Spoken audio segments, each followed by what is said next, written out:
Là, nous sommes sur l'exercice de nos exercices. Putain, il faut pas. De nos exercices corrigés en langage C dans le chapitre des notions de base. L'exercice qui nous est proposé est donc écrire un programme qui permet de saisir le rayon d'un cercle. Le programme détermine et affiche son diamètre, sa circonférence et sa surface. Alors, les données que l'utilisateur doit mettre dans le programme pour que ça lui donne des résultats, comme vous l'avez remarqué, ils sont le rayon du cercle et c'est tout. C'est censé retourner le diamètre, la circonférence et la surface. Nous sommes sur notre code blocks là. On va appeler de la première bibliothèque, non? Voilà. Ouais, comme vous avez deviné. Attendez.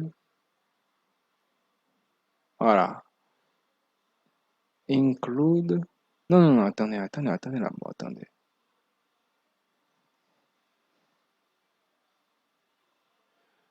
Nous avons notre première bibliothèque, putain. Nous avons notre première bibliothèque, c'est include_studio.h. Rappelez-vous, c'est toujours ça. Donc, on va mettre ça, dièse, include, et ce qu'il y a encore à mettre.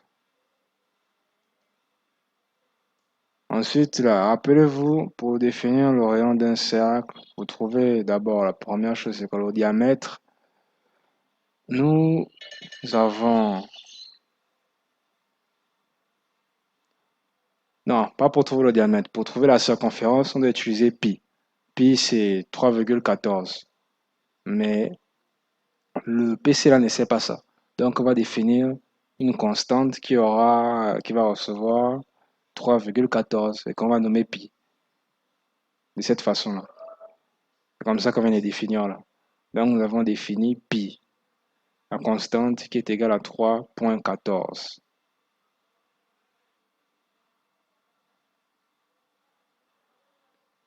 Là, nous avons déclaré les 4 variables qu'il faut. Donc, le rayon, le diamètre, la circonférence et la surface.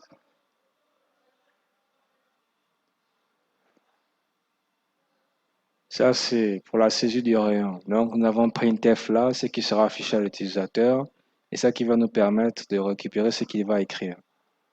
Donc, c'est un float, rappelez-vous, voilà pourquoi il y a le pourcentage et puis f là.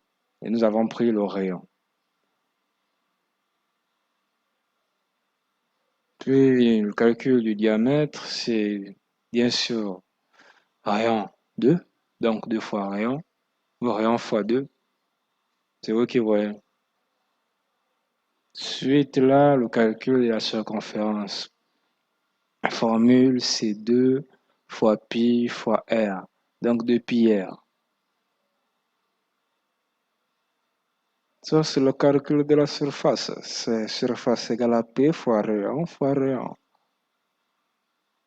Et ensuite, quand on a fini de calculer tout ça, on va afficher les résultats. Donc, retournez, rappelez-vous, le diamètre, la circonférence et la surface. Bon, si le commentaire n'a pas été assez clair, c'est pour l'affichage des résultats. Le diamètre du cercle est là, comme ça. Ça, c'est pour afficher un résultat float.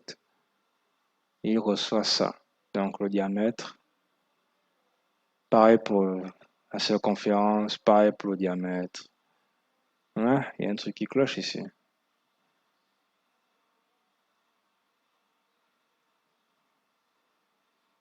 Voilà. Maintenant, on va compiler.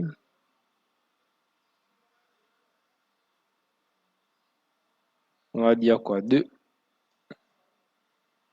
Voilà, nous avons le diamètre du cercle là, la circonférence et la surface. Mais la circonférence, c'est la surface finalement. Non, c'est juste parce que j'ai mis 2. Donc, ça fait que 2 fois 2 toujours. Parce que, rappelez-vous, Il y a 2 ici, là, en rayon. Et si je mets 2 là pour le rayon, ça veut dire que 2 fois 2 ici. Et pareil, 2 là. Donc, on va changer, on va mettre 3. Vous voyez, ça diffère. Si vous avez aimé la vidéo, vous pouvez liker, lâcher un commentaire ou partager la vidéo. Et n'oubliez jamais ça, Dieu récompense les audacieux.